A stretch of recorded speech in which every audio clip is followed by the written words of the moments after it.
Tara, kain tayo sa Pansit Batuhan dito sa may Bahay Toro. Ang Kuya Mike Pansit Bato. Tatagpuan lang yan sa may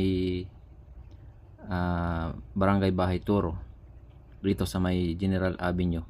Meron silang plain, with egg, with chicharon, with Shanghai, with siumay, with bulaklak, with dinuguan, with lechon, with pork sisig, at with special. Yan ang mga price, guys. I-post nyo na lang para makita nyo. Ayan, tingnan nyo.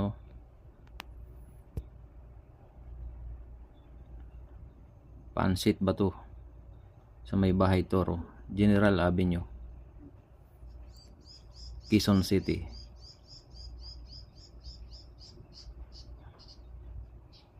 65 lang ang pinaka